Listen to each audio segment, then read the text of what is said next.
আজকে আমি রান্না করছি সোয়াবিনের তরকারি। যেহেতু আজকে শনিবার নিরামিষ হচ্ছে,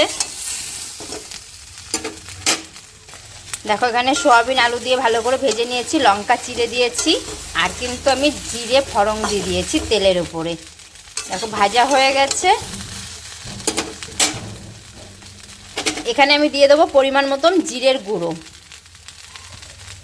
আমি বাটা মশলা আজকে ব্যবহার করব না, দিয়ে ভালো করে নাড়াচাড়া দিয়ে নেব। এটা 1-2 মিনিট এইভাবে নাড়া দিয়ে ভালো করে একটু কষিয়ে নেব।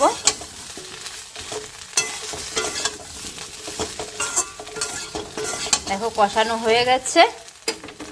এর কিন্তু আমি একটু অল্প করে জল দিয়ে দেব। জল দিয়ে একটু নাড়া দিয়ে নেব, না হলে পরে জিরে গুঁড়োটা ভাজা হয়ে গেলে তেতো হয়ে যাবে।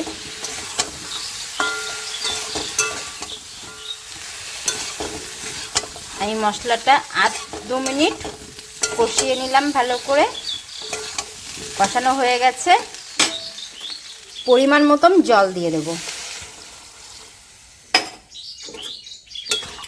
জল দিয়ে একটু নাড়াচাড়া দিয়ে নিয়েছি। এখানে আমি আরেকটু জল মেশাবো।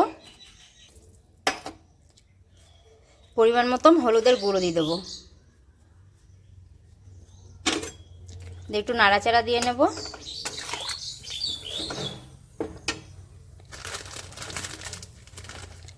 স্বাদ অনুযায়ী লবণ দিয়ে দিচ্ছি। লবণটা দিয়ে একটু নাড়া দিয়ে নেব। সয়াবিন আলুর ঝোলটা 10-15 মিনিট ফুটতে দেব। ফুটে গেলেই নামিয়ে নেব। দেখো সয়াবিনের তরকারিটা হয়ে গেছে, আমি নামিয়ে নেব। তোমরা এইভাবে রান্না করে খেয়ে দেখো, খুব ভালো লাগবে। পুরো ভিডিওটা দেখার জন্য ধন্যবাদ। ভালো লাগলে লাইক, কমেন্ট, শেয়ার করে দেবে।